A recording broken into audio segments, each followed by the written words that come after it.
Oui, bonjour. Je vais commencer. Donc, je m'appelle Camille Lasserre, je suis orthophoniste à l'Ingolsheim et je fais partie de la CPTS SEMSO dans le groupe TND notamment. Donc, ça fait 2 ans qu'on a commencé des groupes de travail. Je laisse mes collègues se présenter aussi. Alors, ben, moi, je Je... vais continuer puisque, bonjour, je suis l'associée de Camille. Donc, voilà, je travaille au même endroit qu'elle, à Lingolsheim. Et ben, j'ai participé aussi à l'élaboration, à la création de cette CPTS il y a quelques années déjà que le projet a mûri et a commencé.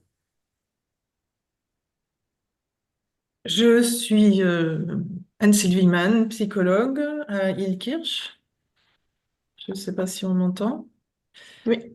Oui. Euh, donc spécialisée dans les TND et plus particulièrement auprès des adultes. Et donc j'ai rejoint ce groupe de travail en insistant beaucoup sur l'aspect spécifique des adultes avec un trouble du neurodéveloppement. Et je suis très contente d'avoir pu contribuer à ces travaux. Et j'espère qu'aujourd'hui, on pourra faire part des résultats et aussi répondre à vos questions.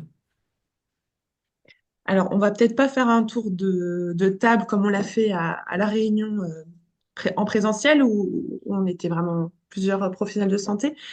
Juste, j'ai demandé à Johanna avant de commencer qui m'a dit que donc il y avait des médecins qui s'étaient connectés, des orthophonistes, des psychomotriciens, psychologues également. Je ne sais pas si j'oublie des personnes de la CPTS et des associations. C'est ça, hein?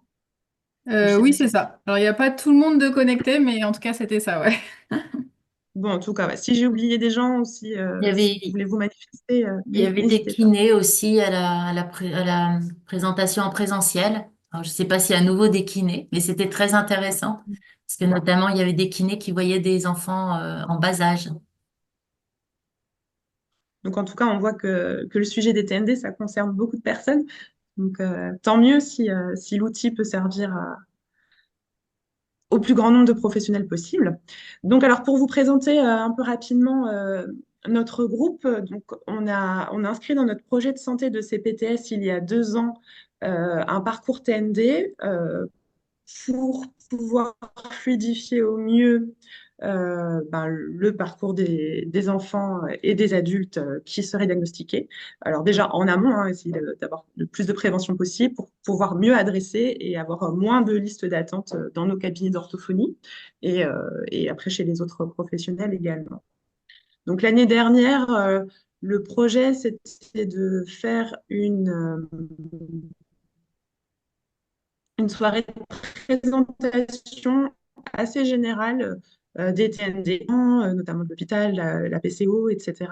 Et donc cette année, on a décidé d'axer plus notre action sur la prévention et notamment adresser directement aux médecins généralistes et aux pédiatres qui sont les premiers concernés en fait, hein, parce que c'est les premiers qui vont voir les patients et donc pour pouvoir les aider au mieux à adresser en sachant quand est-ce qu'on peut avoir un doute sur un TND ou non.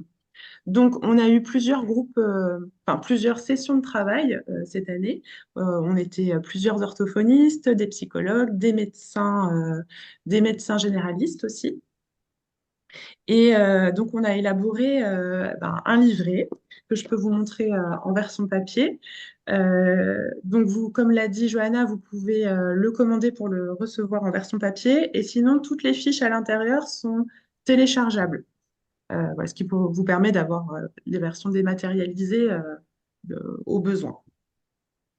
Donc, ce livret, enfin, cette fiche, je vais partager mon écran parce que comme ça, je vais pouvoir vous les montrer en même temps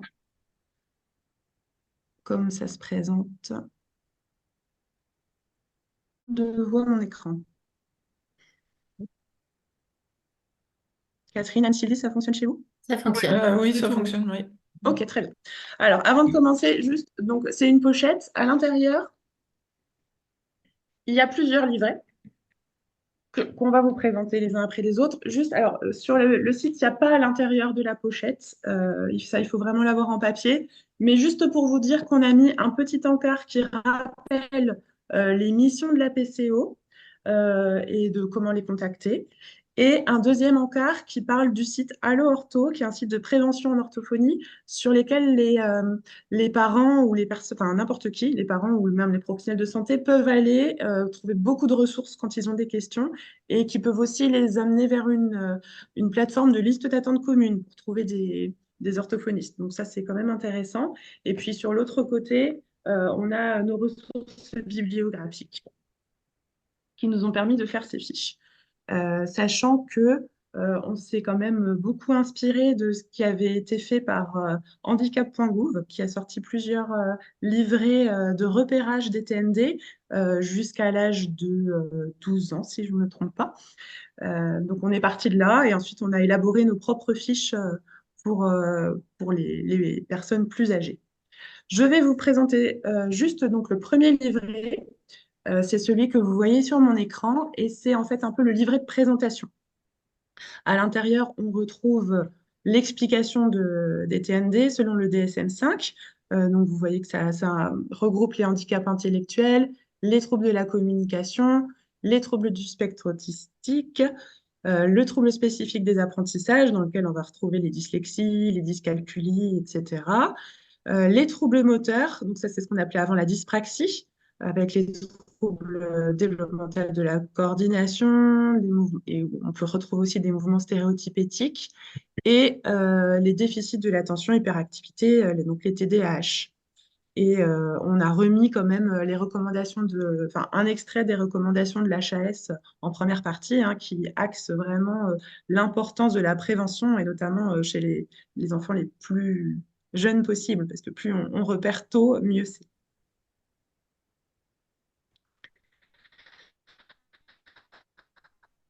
Euh, donc, ensuite, vous avez un petit résumé des différents livrets que vous trouvez à l'intérieur.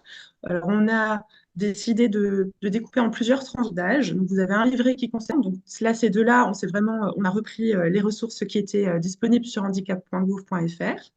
Et ensuite, on a le repérage pour les 12-15 ans. Donc là, c'est nous qui avons élaboré les fiches et les 16-25 ans. Et on a terminé par les adultes, donc les plus de 25 ans, où là, c'est surtout Anne-Sylvie qui a travaillé là-dessus et qui s'est inspirée de plusieurs grilles de dépistage. On en parlera plus ensuite. On rappelle en dessous, et ça c'est très important, que ces fiches, elles ne servent pas à faire du diagnostic. Ça ne remplace absolument pas plusieurs bilans complets. Par contre, elles sont vraiment là pour pouvoir mettre la puce à l'oreille, euh, en fonction de la plainte que vous allez recevoir, de pouvoir évoquer un TND. Donc, alors sur les premiers, d'ailleurs, on dit qu'au bout de 3 noms dans 2 domaines différents, là, il faut vraiment tout de suite penser à un TND. On n'a pas pu le faire pour les suivants parce qu'on n'a pas pu étalonner, en fait, nos fiches. On est parti sur quelque chose d'assez empirique. Donc voilà, après, ça peut s'améliorer aussi au fur et à mesure en fonction de vos retours. On verra comment est-ce qu'on peut remanier les choses si besoin. Mais voilà, gardez en tête que c'est vraiment un outil pour faire penser à un TND, mais que c'est absolument pas du diagnostic. Et ensuite, on reprend un peu chaque tranche d'âge en disant quand est-ce qu'on peut utiliser ces fiches. Par exemple, pour les premiers, si un professionnel de la petite enfance ou l'école a exprimé des inquiétudes par rapport au développement de l'enfant et que on se rend compte qu'il y a des écarts par rapport à un développement typique, eh bien, on peut penser à un TND et c'est à ce moment-là qu'on peut adresser l'enfant pour les moins de 7 ans. Je passe directement à cette fiche-là où vous voyez qu'il y a déjà des choses à remplir. Donc ça, ce sont les facteurs de haut risque de TND qu'on trouve dans les recommandations de l'HAS et dans le DSM-5 en fait. Donc plus on va cocher de cases ici, plus on doit penser à un TND. Donc je vais peut-être Je vous les relis très très rapidement, mais ça vous pourrez les regarder à tête reposée. Donc, s'il y a un frère ou une sœur ou un parent du premier degré qui a un TND, ça fait partie des hauts risques.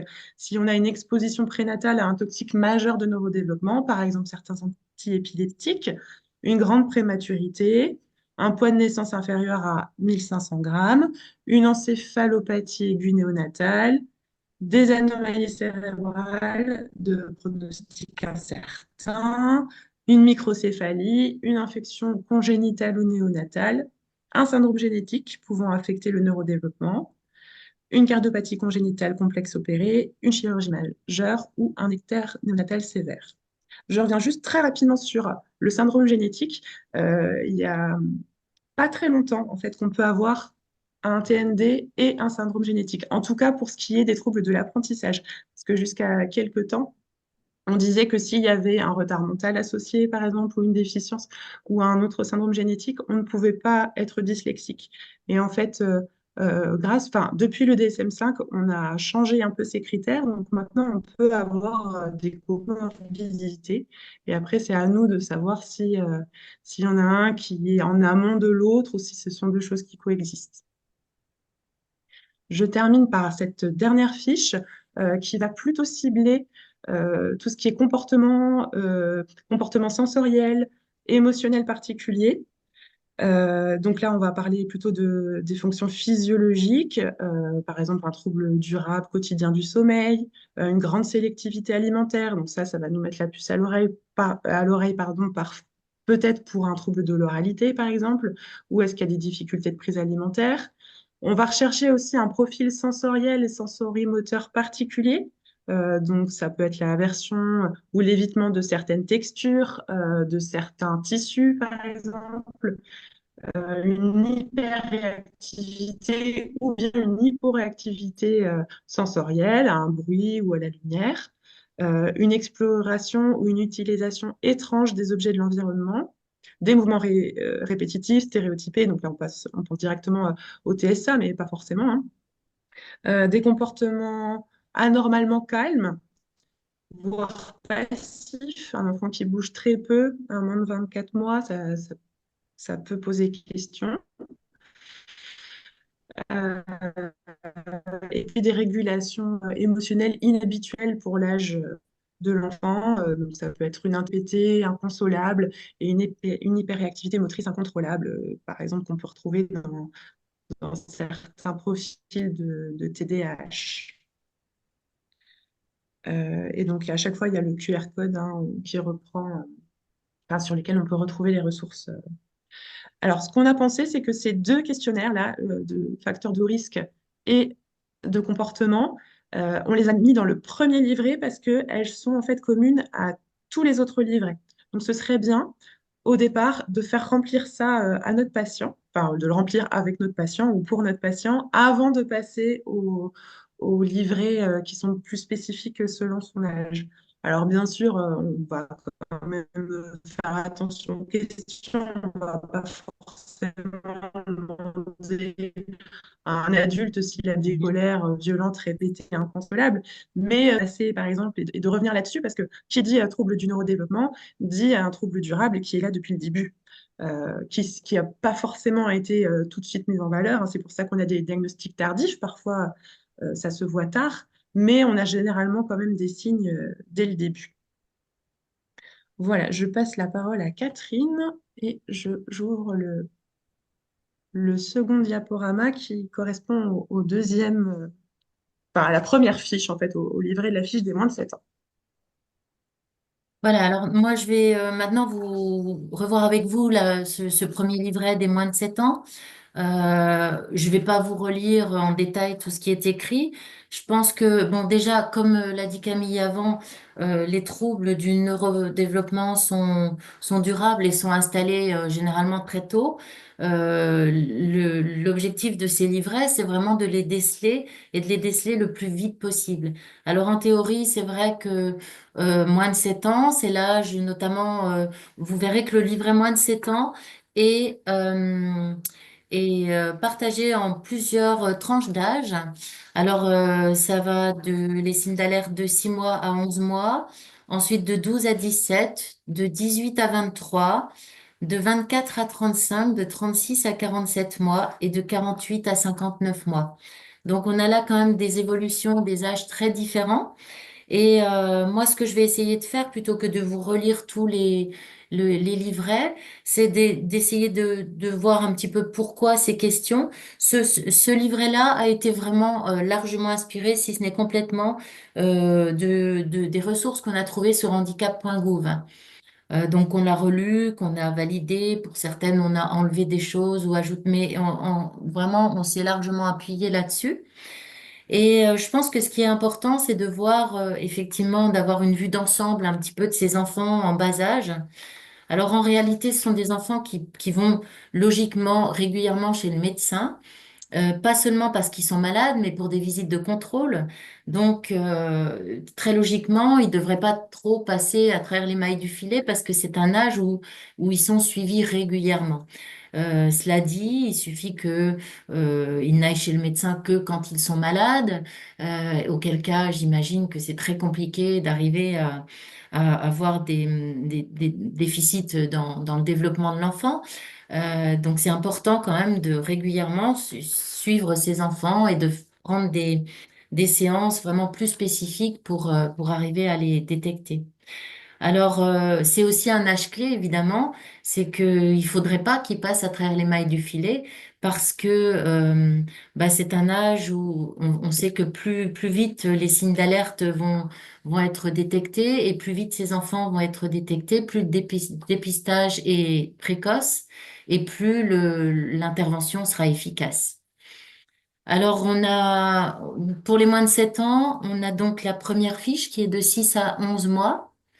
Là, très clairement, ça correspond plutôt à ce qui apparaît sur le carnet de santé, c'est-à-dire des choses qui sont relevées soit par les pédiatres, soit par les médecins généralistes quand ils vont voir l'enfant.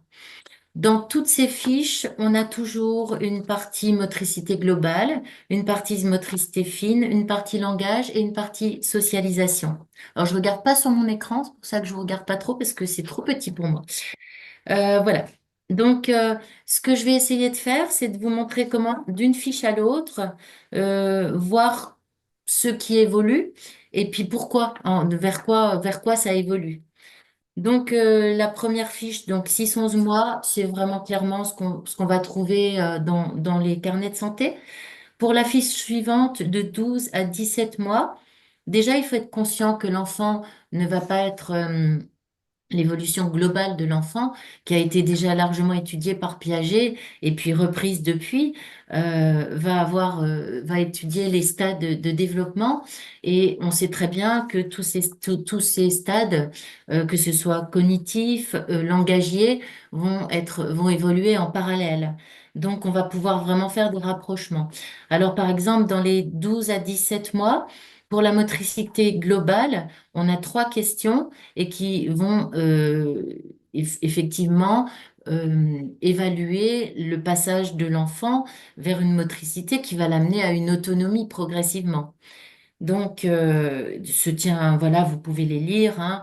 Déjà, passer de la position couchée à assise, tenir assis seul, ce qui permet d'utiliser ces quatre membres, ces quatre membres, utiliser ensuite ces quatre membres pour se déplacer, et se tenir assis permet d'utiliser ces deux membres supérieurs pour la préhension.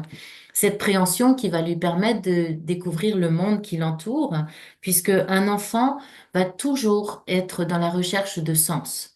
Toujours, toujours, et dès son plus jeune âge, il sera dans la recherche de sens. Donc, ça permet vraiment de porter un intérêt vers son attitude vis-à-vis des adultes qui l'entourent et vis-à-vis des objets et du monde physique qui l'entoure.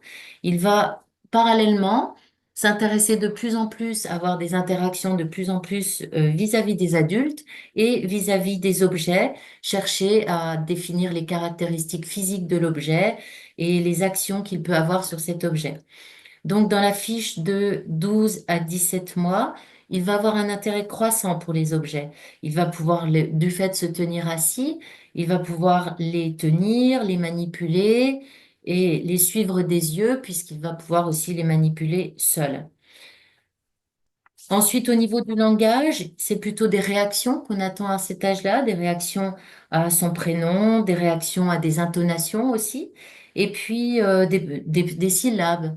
C'est-à-dire qu'on va pouvoir mettre en évidence un enfant qui n'est pas du tout dans l'interaction sociale, qui n'a pas de regard vis-à-vis d'autrui, pas de sourire, et qui aurait peu de production sonore.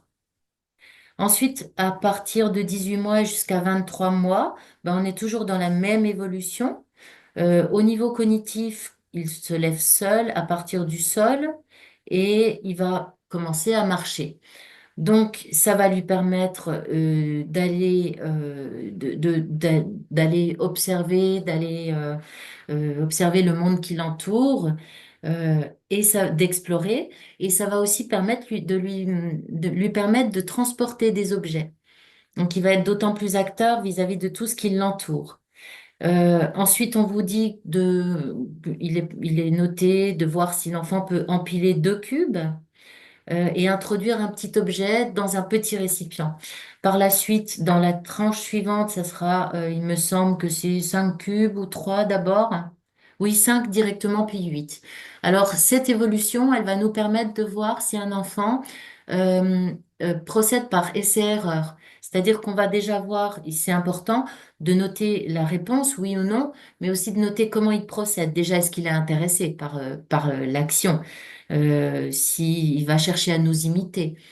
Est-ce qu'il va, parce que souvent, quand ils sont tout petits, il va falloir d'abord montrer à l'enfant l'empilement, puis lui demander de le refaire. On va voir s'il est intéressé, s'il est complètement désintéressé, s'il s'entête à faire des choses, à mettre des choses l'une dans l'autre qui ne rentrent pas, ce qui peut être cohérent à un certain âge, mais doit très vite disparaître puisqu'il va procéder par essai-erreur pour arriver ensuite à faire ses empilages et à faire introduire des objets, à faire des encastrements et des choses comme ça. Donc, ce qui est important de noter, c'est effectivement, est-ce qu'il s'intéresse, est-ce qu'il s'obstine, est-ce qu'il commence tout doucement à procéder par essai-erreur. Au niveau du langage, ben, on a un parallèle. Il va commencer à désigner, à chercher une attention conjointe. Il va chercher à comprendre, évidemment, le monde qui l'entoure, donc aussi comprendre les paroles qu'on va prononcer pour lui. Et puis, il va commencer par dire spontanément. Spontanément, j'entends par là sans répéter, sans qu'il soit amené à invité à les répéter, de plus en plus de mots. Et au niveau socialisation, il va exprimer un refus et il va montrer du doigt ce qui l'intéresse. Donc on voit bien que ces différentes évolutions vont vraiment se faire en parallèle. C'est-à-dire qu'il s'ouvre au monde extérieur, il va faire ses expériences et il va par là arriver à rectifier le tir quand quelque chose ne fonctionne pas. Il va être de plus en plus dans l'interaction. Donc, on arrive à l'âge de 24 à 35 mois. Donc, la fiche, voilà, on est là. Au niveau de la motricité, il doit être de plus en plus à l'aise. Il doit il doit pouvoir shooter, monter. Souvent, c'est une période où il va être plus dans des jeux au niveau de la motricité. Global. Au niveau de la motricité fine, ben, quand il commence à empiler 5 cubes, on se dit qu'il a dû trouver des techniques, effectivement, alors, soit perceptives, parce qu'il va très vite, il va l'avoir répété, réitéré l'action souvent, puis perceptivement, il va repérer, mais il aura forcément dû passer par une évolution d'essai-erreur et de tentatives aussi. Les enfants, d'ailleurs, aiment bien répéter leurs erreurs, souvent les revoir, constater que ça fonctionne pas, ça peut les amuser. C'est aussi ce qu'on trouve en parallèle dans le langage quand on leur montre une carotte et qu'on leur dit c'est une girafe ou voilà. Donc c'est un peu cette période où ils vont commencer à procéder de cette façon-là. Et quand on répond au questionnaire oui ou non, ben, il faut avoir en tête, voilà, comment il y arrive. Utilise seul la cuillère, ça veut dire qu'il a déjà un objectif que l'on appelle, ce ne sont plus des actions qui vont être, euh, ce sont des actions qui sont coordonnées. C'est-à-dire qu'au départ, on peut avoir des actions qui sont juxtaposées, tout comme au niveau du langage, on peut avoir des mots juxtaposés, mais les actions, avant que le langage ne se coordonne même, on peut avoir déjà des actions coordonnées, c'est-à-dire qu'il va juxtaposer des actions, mais en vue d'un but. Donc le fait d'utiliser la cuillère, ben, on commence à être dedans, l'objectif c'est de manger et il va devoir juxtaposer plusieurs actions pour y arriver. Parallèlement, c'est un âge où il va commencer à pointer et à être vraiment dans l'attention conjointe, c'est-à-dire pointer pour montrer à l'adulte ce qu'il veut lui désigner. Et pas pointer sur commande, je te demande de me montrer tel ou tel objet. Ensuite, on arrive de 36 à 47 mois. Donc, on a toujours le même découpage. Et en fait, ben, pas grand-chose à dire, si ce n'est que tout s'affine de plus en plus. Les cubes s'empilent de plus en plus, donc toujours à partir d'un modèle, hein. Mais je pense à ce stade-là, euh, on a des enfants qui, très clairement, sans modèle, vont procéder, voir ce qu'il faut faire et, euh, et commencer à faire des choses de plus en plus complexes. On voit que commence à s'inscrire aussi le graphisme. Donc ça, c'est important. Il va pouvoir copier un cercle et puis c'est un âge où ben, il va être conscient de la trace graphique en fait qu'il va laisser. Donc, il va pouvoir copier des formes. On peut avoir des petits tests ensuite pour le faire copier des cercles, mais aussi d'autres formes. Et puis, au niveau du langage, ben, c'est là où il coordonne vraiment, puisqu'il va faire des phrases, sujet, verbe et complément ou objet, hein. Il utilise son prénom.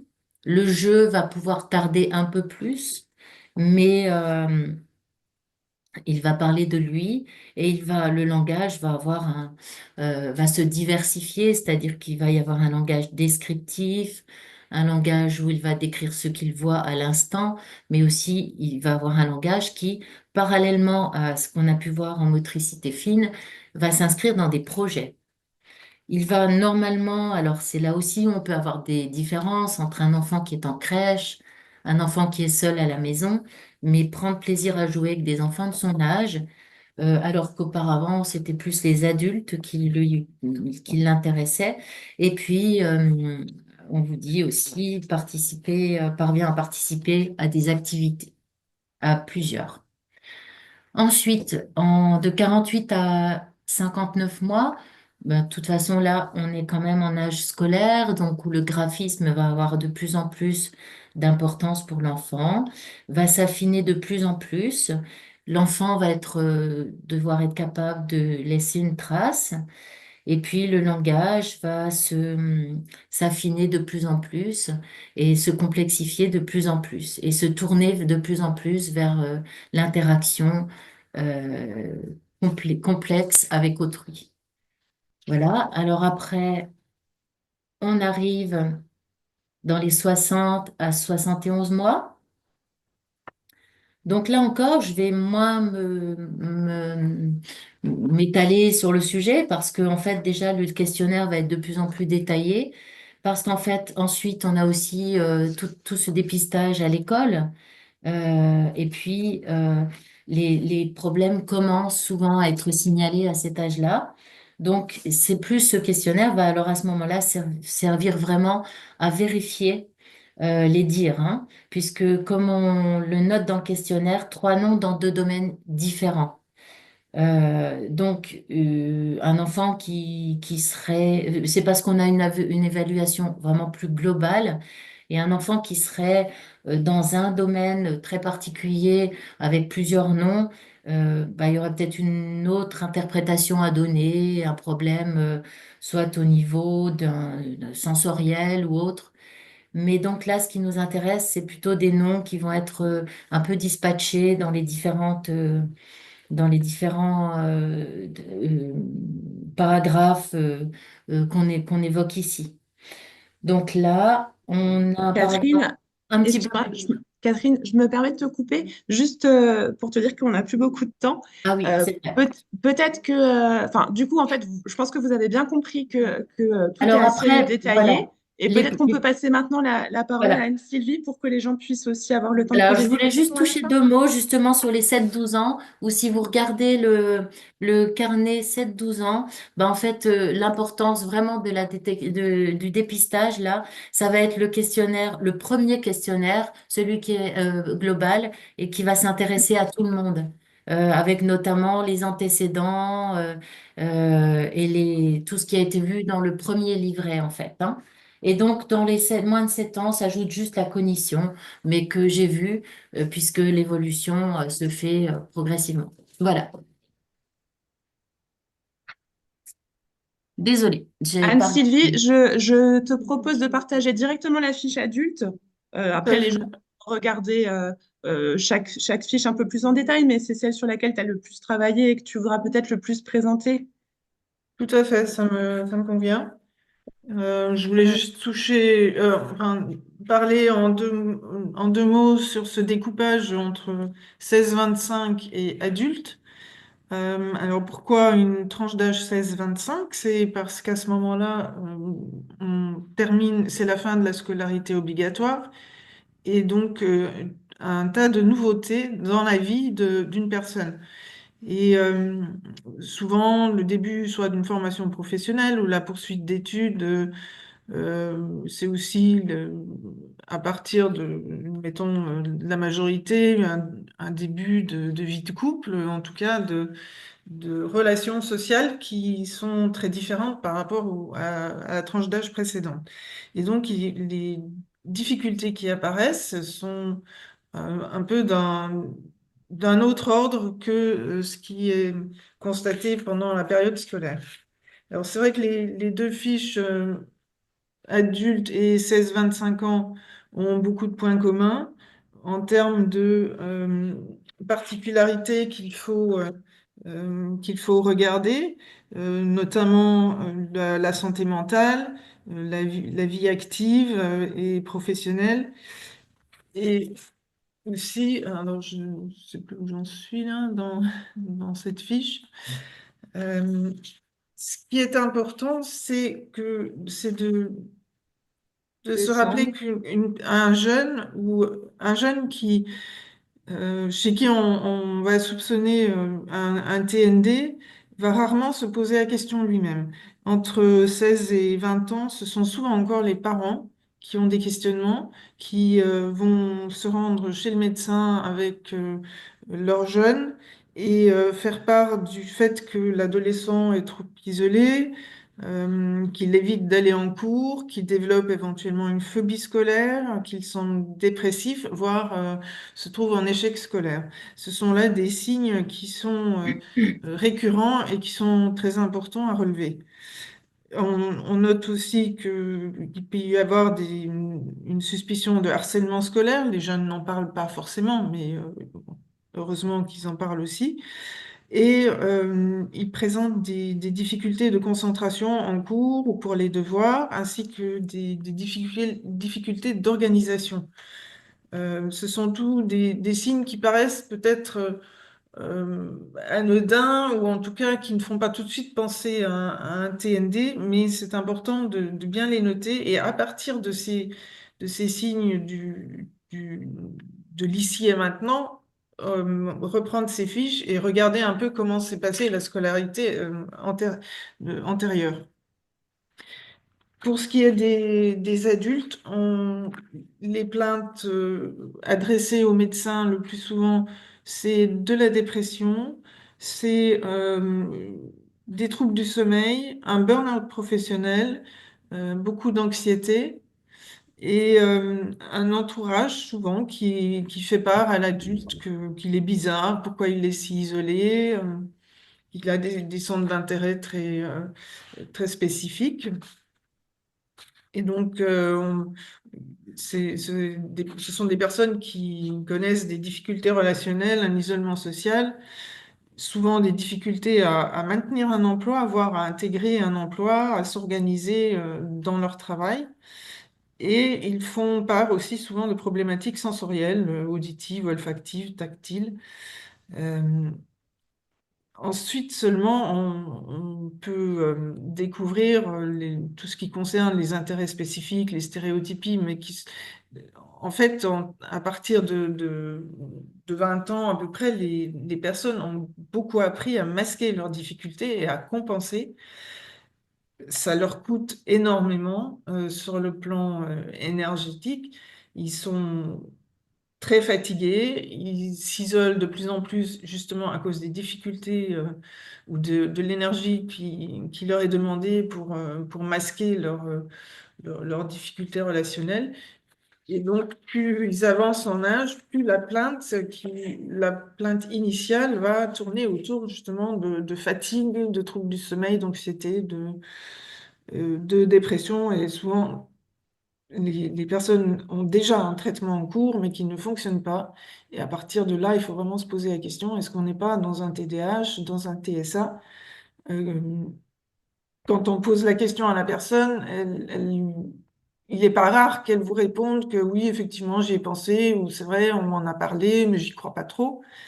Et donc, ces premières fiches de, de, de repérage vont pouvoir vous permettre à chacun de mieux identifier les traits qui peuvent effectivement orienter un professionnel de santé vers un TND.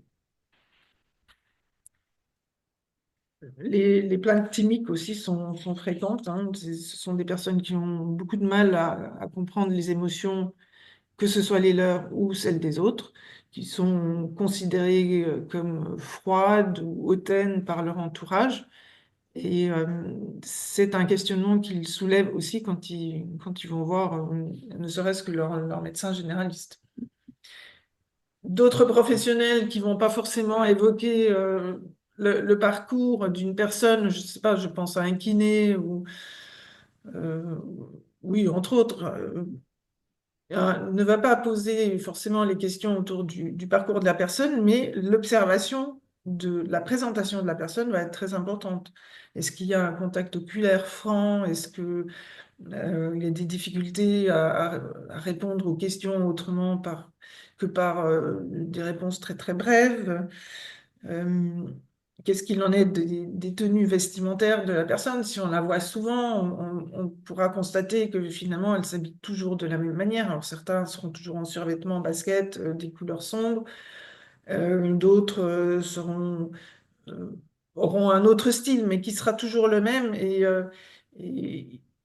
qui ne varie même pas beaucoup en fonction des saisons ou de la météo. Donc ça, ce sont aussi des éléments qu'un autre professionnel peut facilement repérer quand elle fréquente cette personne de façon régulière en cours de traitement, quel qu'il soit. Ça peut aussi être un dentiste, par exemple. D'ailleurs, les difficultés sensorielles font en général que les personnes avec un TSA ne vont pas chez le dentiste parce que c'est insupportable. C'est vraiment une épreuve extrêmement difficile pour eux. Euh, je pense qu'au niveau temps, Bah, je pense on que c'est est... bien, ouais. Est-ce qu'on propose un temps peut-être pour les questions, si vous voulez intervenir? Euh, alors, on a été un peu, en même temps, un peu longue et un peu rapide sur certaines fiches, mais voilà, vous avez compris, je pense, l'idée. Et voilà, le but, c'est pas de vous faire un détail de chaque fiche. Ça, vous pouvez aussi le regarder à tête reposée chez vous et puis revenir vers nous si vous avez ensuite des questions. Mais on peut peut-être déjà ouvrir le débat.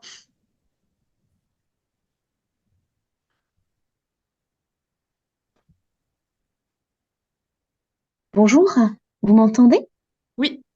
Je suis Sophie Schwab, je suis travailleuse sociale à la MDPH, je travaille pour le dispositif de la PCH, la prestation de compensation du handicap, hein. Donc, dans ma pratique professionnelle, on a l'occasion de voir effectivement des TND associés ou souvent de l'autisme, hein, dans le cadre de la PCH. Et quoi qu'il en soit, je serais quand même intéressée par les guides. Alors, je l'ai mis dans le chat pour avoir des guides papier. Et je me demandais si c'est aussi possible d'avoir les guides numériques. Ils existent peut-être dans une version numérisée. Oui. Alors, Oui, tout à fait. ouais. Normalement, vous Ouais, avez eu le lien pour les Ah bon? télécharger avec le lien du webinaire. Ah, eh ben, j'ai pas été attentive à ça. Je suis désolée. Je Ouais, vais il n'y a bien pas de souci. regarder. Merci. et après, de toute façon, une fois que vous aurez le livret, vous aurez un QR code sur lequel vous pouvez accéder aussi à toutes les ressources. Et ils Hmm. sont aussi disponibles tout le temps sur le site de la CPTSMSO, mais je crois par contre que c'est Pour réservé les qu'aux adhérents. adhérents, Mm. hein. Oui, Ouais. c'est ça, ils sont retrouvés dans l'espace adhérent sinon, mais ouais, c'est tout à fait ça.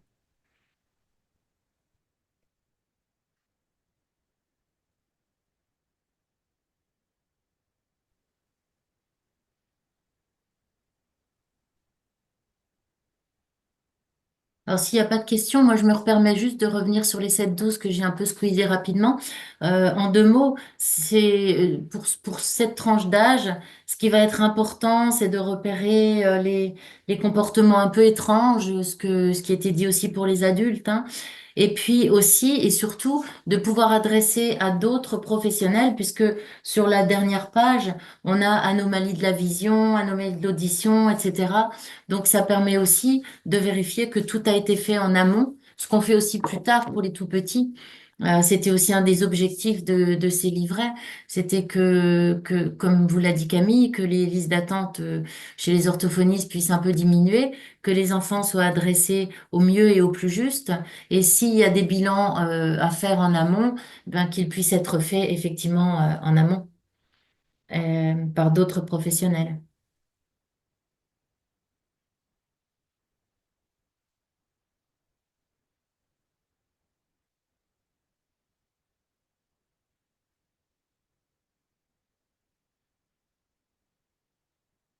Je ne sais pas si quelqu'un d'autre avait encore une question. N'hésitez pas à réactiver vos micros si jamais.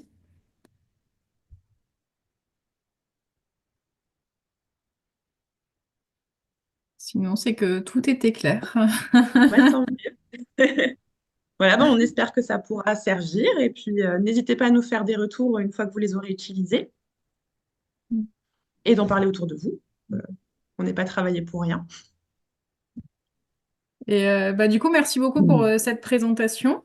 Et du coup, ben, j'enverrai les livrets effectivement à ceux qui ont donné les adresses. Et, voilà, n'hésitez pas à revenir vers nous, effectivement, comme l'a dit Camille, si jamais il y a des questions, on pourra le transmettre. Donc voilà. Merci à tous en tout cas. Bonne journée, au revoir. Merci. Bonne journée. Au revoir, bonne Au journée. revoir. Merci, au Au revoir. revoir.